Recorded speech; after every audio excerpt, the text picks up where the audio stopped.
So by the end of this class, you should be pretty good at visual effects. And then you're probably going to want to show off your new skills on your reel and portfolio so that you can get work actually doing this stuff. One of the best ways to do that I know is to do before and after shots that you can put in a reel or just in your portfolio. As a motion designer and especially as a visual effects artist, your process is your product. So you need to show it off, and I'm going to show you how. I thought that this shot from the lug nuts project would be a good case study for this because when you just look at it, it's fairly simple. You've got talent, you've got a car, and you've got a background with a little bit of type on it. But as you saw, it actually took quite a bit of work to get this to look the way it does, and there were a lot of decisions that had to be made. So what I want to do is show the potential client that I'm capable of thinking like a visual effects artist and to give them a taste of the skill set that I bring to the table. Now, if you remember, this was the shot we started with, and there was junk everywhere. There was quite a bit of cleanup that had to be done to make this usable, plus color correction and a whole bunch of other things, okay?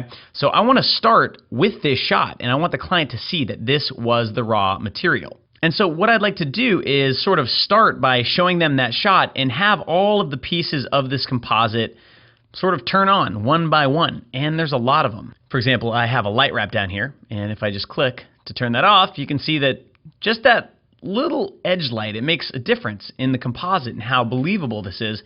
Client would never know it's there, so I could turn that on and off. There's also lots of layers down here that are creating these shadows that may not be obvious, right? If I turn this off, all of a sudden, it's not as interesting. So I kind of want to walk through step by step all the pieces of this composite, starting with the raw footage. Now, how could we do that? Well, the first thing I want to do is think about timing, because this is going to be living inside of an edit. Now, this is a 6-second shot in total, and I may not use all of it in the reel, but I'm definitely going to want to spend at least maybe 2 to 3 seconds building this composite up so that I can really have each step sort of land for the client. So what I'm going to do is start to rough out some timing, and then we're just going to see how it feels and go from there. So first thing I'm going to do is I'm going to come into the keyed shot, and I'm going to grab a copy of the original footage. I'm going to paste it into this main comp here, and I'm going to remove all of the masks and any effects because I want to start with this raw shot, okay?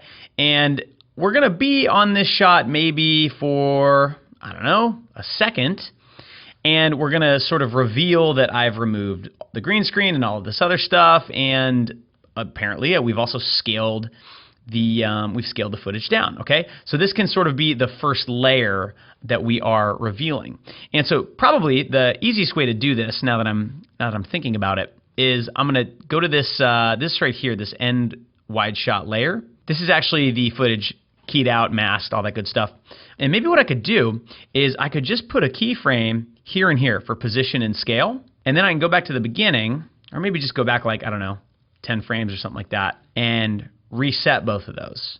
So I can just open this up, go to transform, reset, and now they're full size. I'll just ease those for now, and you can see now this would be sort of the first part of the shot.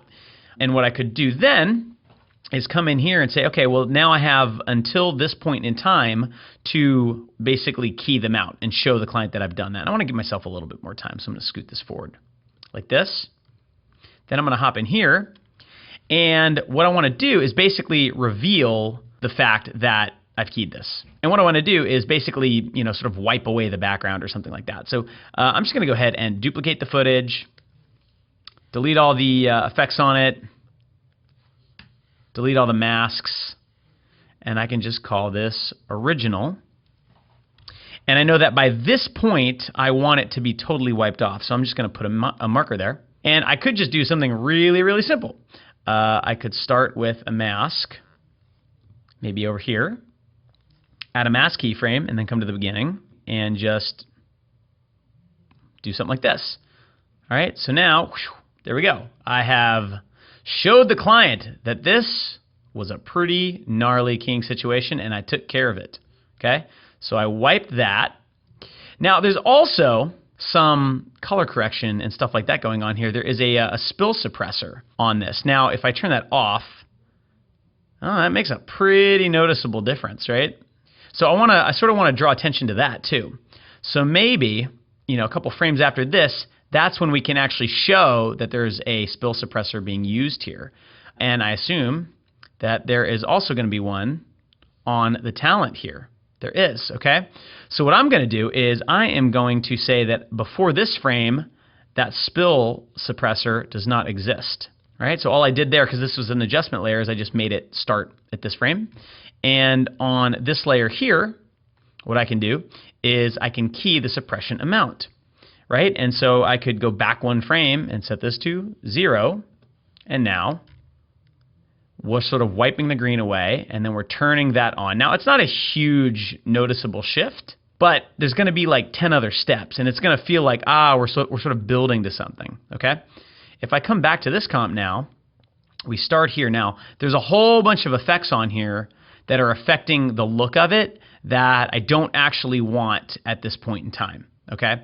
And so I could sort of keyframe all of those, but an easy thing to do would just be come to this point and split the layer. Shift-Command-D splits the layer. And then on this first copy, I can just delete all that stuff. And so now we've got the raw shot, and there is a mask on it that I'm going to want to delete as well. And we're sort of showing, look, I've keyed it, and there's some spill suppression, and then I moved it there. Okay? Then what's going to happen next? Well, how do we want that background to be revealed? Do we want it to show up behind this already? Probably not. We probably want some other interesting way to show that the background is sort of being assembled on. And so what we could do here is look at what are the layers that make up the background.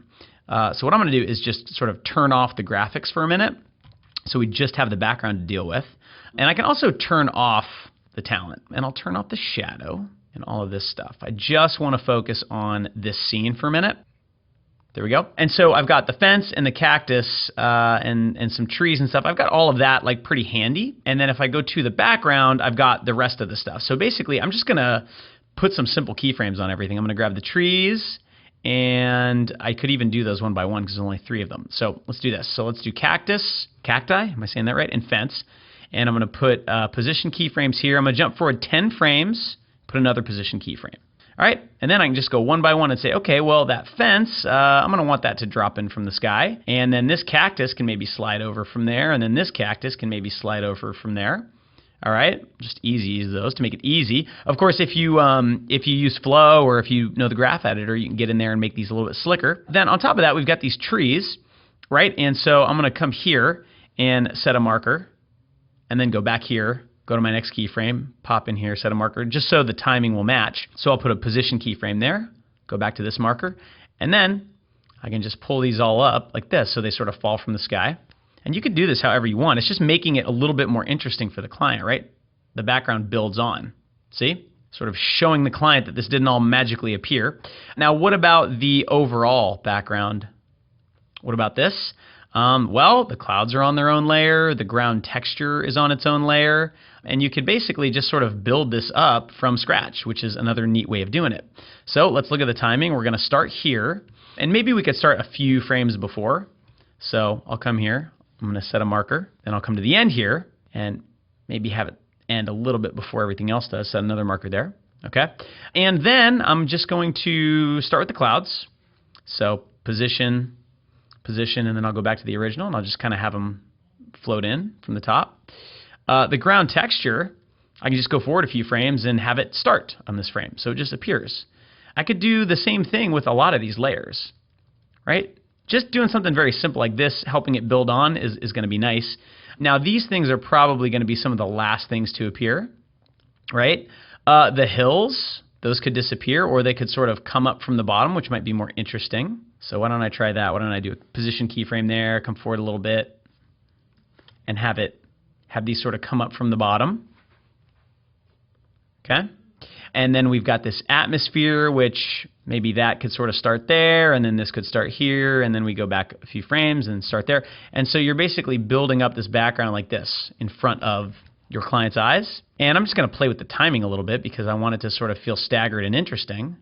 And let me go ahead and ease those. And now, if I turn all this stuff back on, right? It's not done yet, but we start here, we wipe. There's nothing there. It scales down. The background builds on. Look at that. So you can see where this is going. You can see how this is starting to become a really clear case study for us. Like, oh, look at all of the things that Joey was able to do to make this work, okay? So once that background lands, I don't want things to stop, right? So then at that point, that's when I want all of these effects to start building on. Now, all of them are keyframeable. So what I'm going to do is put a keyframe on each effect. Now, hue and saturation actually doesn't let you keyframe it, unfortunately, so we'll have to do something else for that, but I'm not too worried about that. Levels, you can keyframe the histogram, and advanced spill suppressor, we can adjust the suppression. And then I'm just going to open all of these up. I'm going to set these to hold keyframes, just so it's easier to kind of manipulate them. And then I'm going to go back here, and I can just sort of reset all of these. So I can set this to 0, so there's no spill suppression. I can reset the levels, and on the curves, I can also reset the curves. All right, set these to hold keyframes. And so now, once this lands, maybe right about there, the curves can activate, boom. And then a few frames later, maybe the levels. And that's not really doing much, so then we'll also do the advanced spill suppressor, which also doesn't seem to make a huge difference, probably because it's already being suppressed in the previous comp. All right, but you can see that now it sort of shows that color correction as a step. And so maybe I'll delay that a little bit, just so you really kind of see it, and then it pops when it turns on. Boom, like that. Now the hue and saturation, does that make a big difference? It doesn't make that big of a difference, but there's a little one. So what I could do here is just split this layer one more time, and on this version, just delete the hue and saturation effect. And then when this hits, boom, now that turns on, okay? And then we've got some extra layers that need to turn on too. So we've got these shadows here that need to turn on, and so I can just sort of stagger the timing of those, right? So maybe right in there, you can sort of have one then the other, like boom, boom, boom, boom. And then you've got this contact shadow with the car, right? So that could sort of come on maybe there. Cool. We've got this light wrap at the end, right? So for that, I want that to kind of pop on later, right? So look at all of the things that we're showing now. Boom. All right, and then the light wrap turns on. Let's have the light wrap turn on a little sooner. Okay, and we've also still got the bug and the logo lockup that needs to appear. And so for that, we could just do something simple, right? So maybe like right around there, we could have the bug just sort of move on screen, do something simple, right? Just move in from the side. And for the logo lockup, maybe we can do something a little bit fancier, and we could maybe have that start there.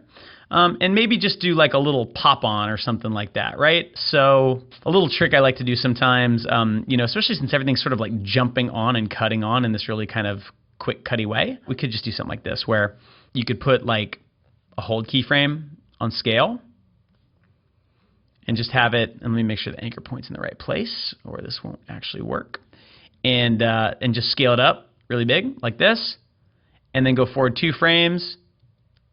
Maybe go down to like 90%, forward 2 frames, up to 100. And you'll just get this nice little, boom, there it is. And other than that, there was this nice shadow layer, and I don't think Mark actually used it, but I kind of like it. I think it was this one. And I'm just going to turn this thing way down, and I'm going to use that as an additional layer that can turn on. Right, and so now you've got this whole thing sort of building on and scaling down, and then the background, and then all that. I think I'm going to have the logo come in last. Right, there you go. And then you've got a nice little breakdown shot. Now we're going to do a RAM preview and see what this looks like. Cool. So you can see this does a decent job of sort of showing from where we started, a bunch of the steps involved. And even if a client has no idea how any of this was done or what those steps are called or what a light wrap is, they can tell that there was a lot of work that went into making this work really well. And you can play with the timing of how these effects sort of build on. And you can see that this did not take very long. And if you're going to add visual effects into your toolkit, doing even 3 or 4 of these and putting them in your reel is going to go a long way towards showing people that, yeah, you actually know what you're doing, and it's not just one-click keys and and slapping a foreground on a background. You've actually done a lot of work to integrate all these things. So hopefully that looked pretty easy, and you saw how quickly we were able to put that shot together. It doesn't take that long. It doesn't have to be fancy, but it's going to be really, really helpful to show clients that you actually know what you're doing, and you didn't just get lucky and have a really nicely shot key. So that's it. I hope you learned a lot in this lesson, and good luck with the rest of the class.